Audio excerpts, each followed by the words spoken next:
पानी बंद करने की धमकी देते हो।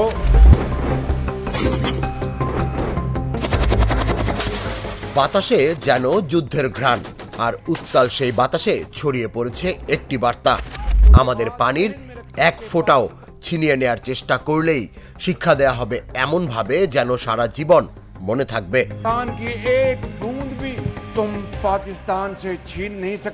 পাকিস্তানের প্রধানমন্ত্রী শেহবাজ শরীফ ইসলামাবাদে যুব দিবসের এক জমজমাট অনুষ্ঠানে মঞ্চে দাঁড়িয়ে ভারতকে হুঁশিয়ারি করে বললেন, সিন্ধু নদ নিয়ে কোনো স্থায়ী পরিকল্পনা করলে তার পরিণতি ভয়াবহ হবে। তার কণ্ঠে শুধু রাজনৈতিক বক্তব্য নয়, যেন এক গোপন যুদ্ধ ঘোষণা। পাকিস্তানের প্রধানমন্ত্রী বলেন, আমি শত্রুদের পরিষ্কারভাবে বলতে চাই, আমরা আমাদের পানির এক ফোঁটাও কাউকে ছিনিয়ে নিতে দেব না। যদি আপনারা আমাদের পানি আটকে রাখার পরিকল্পনা করে এ সংক্রান্ত কোনো ধরনের পদক্ষেপ গ্রহণ করেন, সেক্ষেত্রে আমরা আপনাদের উচিত শিক্ষা দেব। এমন শিক্ষা দেব যে সারা জীবন আপনাদের কানে ধরে বসে থাকতে হবে।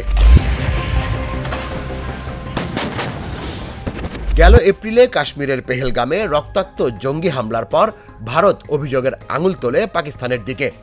প্রতিক্রিয়ায় ভারত স্থগিত করে বহু পুরনো সিন্ধু পানি বন্টন চুক্তি।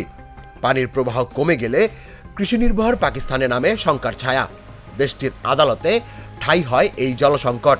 আর এখন আন্তর্জাতিক সালিশ আদালতের রায়ে ভারতকে চুক্তিতে ফেরার নির্দেশে জেগে উঠল এক আশ্চর্য আত্মবিশ্বাস। কিন্তু নাটকের শেষ দৃশ্য কি এখানেই? না, সবচেয়ে বিস্ফোরক ঘোষণা এলো ফিল্ড মার্শাল অসীম মুনিরের কাছ থেকে। যুক্তরাষ্ট্র সফরে থাকা সেনা প্রধান বললেন, বাঁধ নির্মাণ শেষ হওয়ার অপেক্ষায় থাকব না। শেষ হলে 10টি ক্ষেপণাস্ত্র মেরে উড়িয়ে দেয়া হবে।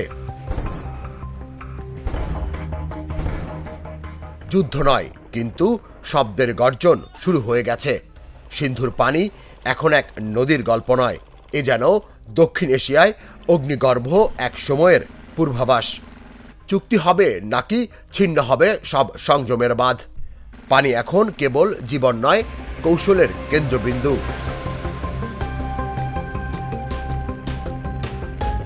তুষার ইসলাম, জাগো নিউজ।